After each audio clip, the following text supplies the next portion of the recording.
Welcome to another Founder Wisdom Pod with Dave Visaya. With us today, he is founder at Podcast Engineer, live from the Philippines.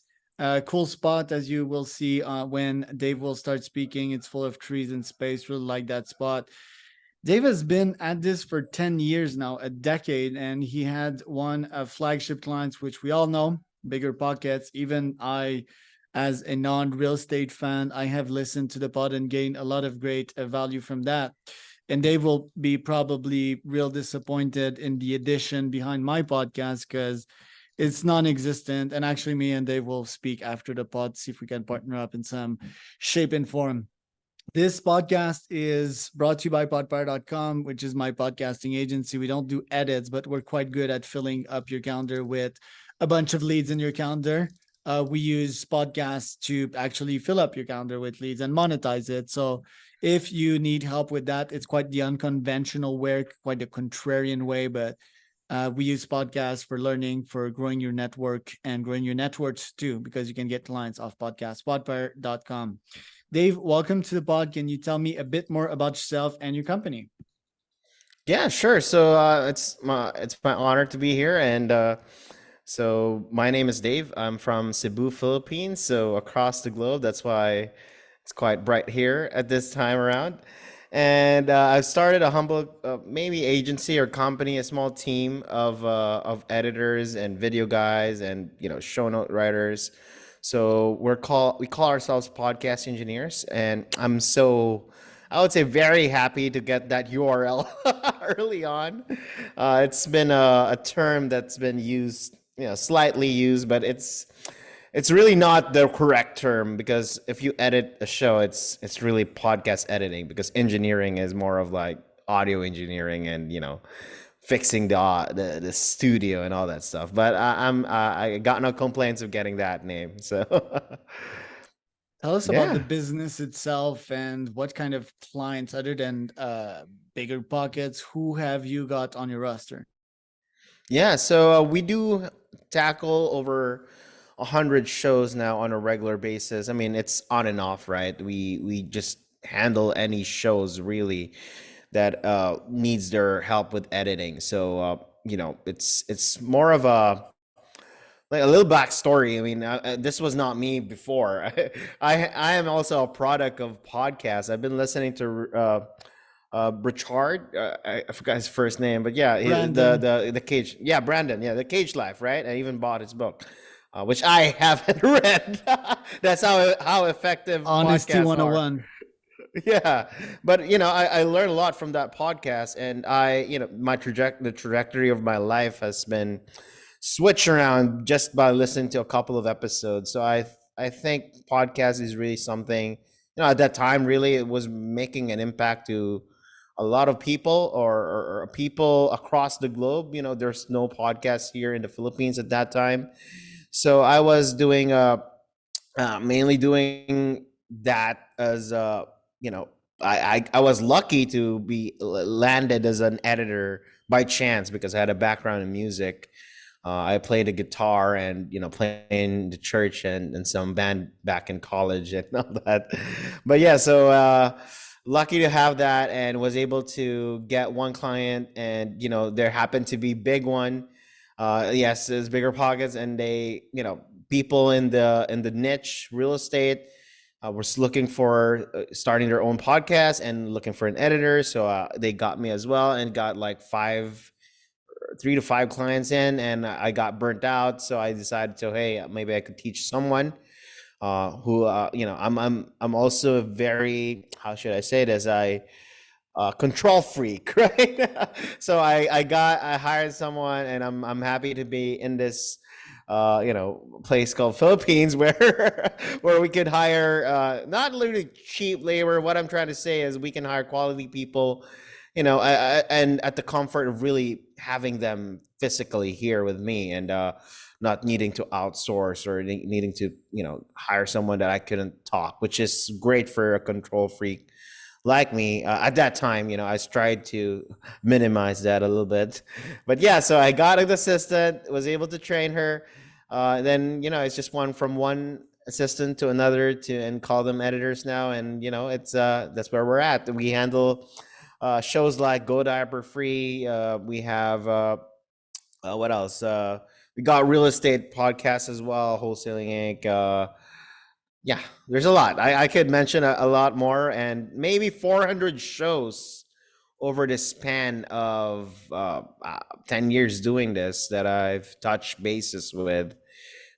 Some shows that are no longer there, some shows who chose another editor, and that's it. As much as I could help as money, and that's a goal. That's a plan. It's pretty cool. And yeah, the Philippines output, or when you want to say that, someone is good in a developing country, you say price per output. We have a nice price per output because that's what we measure in the end, right? Mm. We don't care what the price is, but the output needs to be good. And I believe that different countries have different prices per output, and some of them are way better than the other. The podcast itself, like, do you have your own podcast as well? Are you thinking of starting that after a decade? I actually had started one back in 2017. It's called The Big Picture Philippines. So it's more of a, in basically entrepreneurial podcast, business podcast. We tried to interview local entrepreneurs, and I was still starting out podcast engineers back then, and business in general.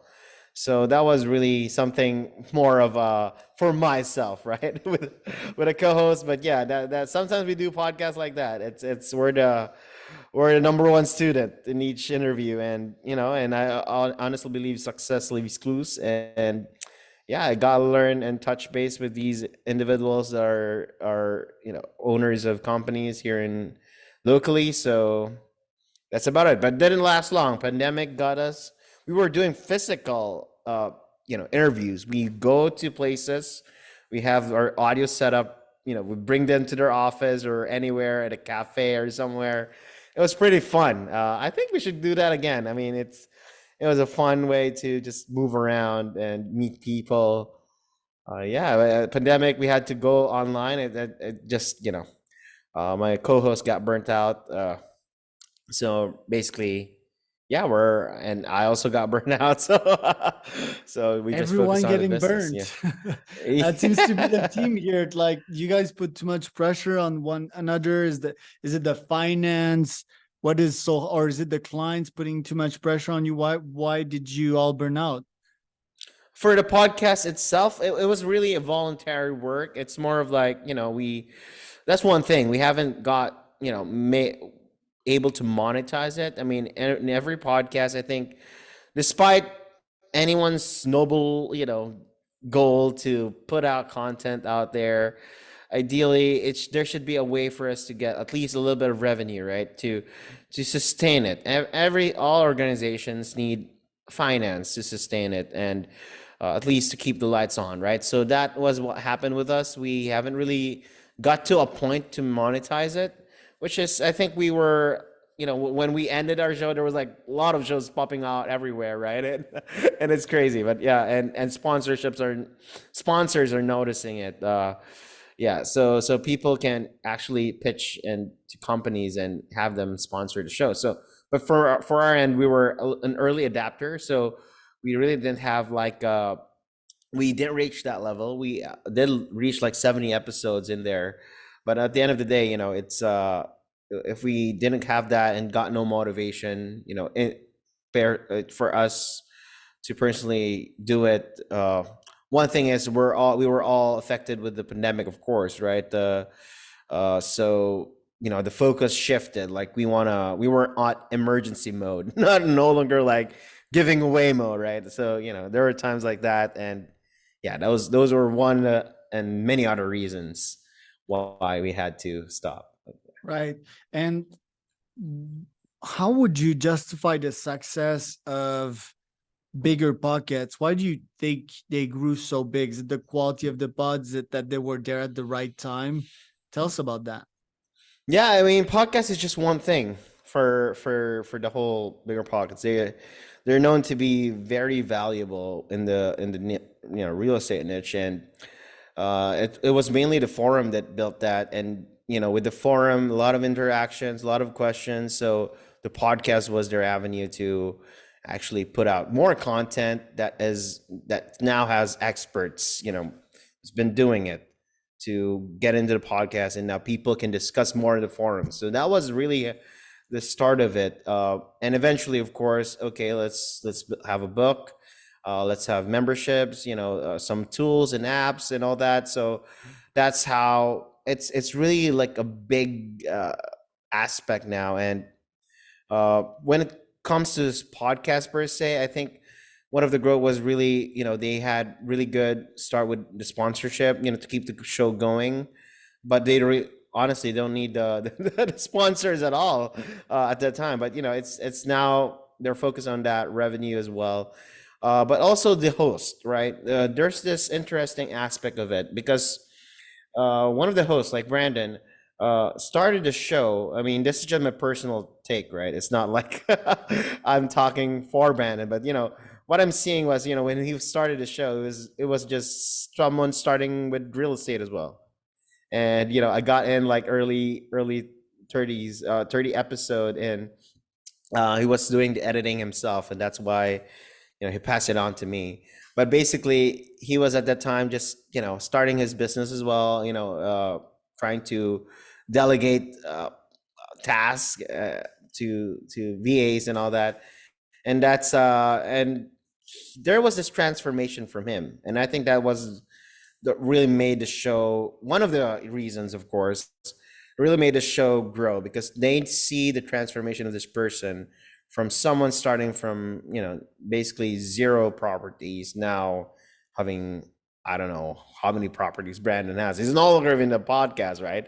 But yeah, there was this transition, and I think people love that, the stories, the journey from the growth. And it's not just telling it, it's actually showing it that it's happening. Love it, dude. All the podcast services you offer, some people would argue that AI is replacing this at the moment. What is your opinion Yeah. on that? Yeah, so I would say there's some truth to it. I would say, I mean, AI is here. It's we have to adapt and we have to acknowledge that factor. But I think there's also a lot of misconception as well with AI. Like it's not really a done it all for you. I mean, there is, but there's still work needed to be done. You don't just create the podcast and all of a sudden there. You have to record it. You have to know how to set it up. You still have to edit it. Maybe through transcript now, not no longer like editing like the DAW or the digital audio workstation, like the waveforms and all that. You don't have to study that anymore. But at the end of the day, as a podcaster for most of my clients, so those who really work with us for 5 years, 3 to 5 years, or longer, right? They are the ones who are the entrepreneurs, right? They are the ones who have built a business out of the podcast, or they have a business and they have a podcast as a way to grow that funnel, right? Grow that marketing, or build that brand. So that way, my point there is that it's all about, like, they don't need to do those things, right? I mean, at the end of the day, even if it's AI, I mean, yes, it might affect our pricing. Yes, it might affect eventually. Yes, but we'll have to adapt to that. And maybe it's just more of like, okay, it's gonna be. I'm seeing it as something that would make our lives easier. And if of course it might affect our pricing too, okay, we can lower it down, but maybe we can tackle more tasks and do more things, like do more episodes, do more reels for the client as well. So I'm looking forward to that, and we're slowly adapting as well, because of course we've been in here for 10 years. We saw that podcasting was a new thing. Now it's everywhere. And there's AI as well. So we'll see, but we're on our end with podcast engineers, we're adapting to it with AI, and we're using some tools already to deliver quality podcast production to our clients. Good job. And How do you feel as a founder in Philippines, starting a business that is not in the common, outsourcing niche, right? Specializing in one thing, Mm. podcasts. You seem it seems that you're out of the mold, and you're trying to build something different that is not common there. Is that an accurate statement? Uh, Initially, yes. I mean, when I first started 10 years ago, or yeah, when I was doing this, it was really out of the mold, I felt like. But now there are a lot of other, who started their own agencies as well. And I see it as there's there's this concept of like abundance, right? There's a lot of things you can do. I mean, and I love to talk about that as well, like identity, right? I mean, right now actually, I'm growing more of as I remove myself with the, I still care, of course. I'm still handling podcast engineers in a sense, like I give like 4 hours or less, as much as I could. I limit it to four every day to work with the team and work with my team leads and all that.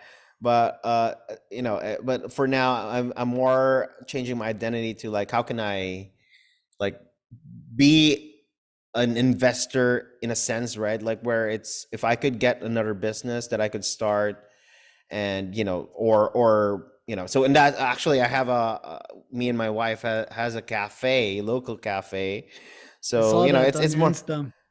Yeah, and also we started with the real estate already. We have like an apartment, small apartment complex, with catering to Filipinos as well. So it's not that big of a, yeah, it's different numbers with the U.S. numbers, but it's working for us. And yeah, it's more of like taking a back seat uh, as a person, and we can change our identity anytime, really. I mean, environment affects it, your concept of yourself affects it, and I continuously just change my beliefs and identity so that we could continuously grow. I mean, yeah, hopefully I'll be able to grow even further, like I don't know, like it's and thanks to all those podcasts that I've been listening to and books that I've been reading, and these people who are like Brandon itself, right? He's now more of like a general, thinking of like, okay, how can I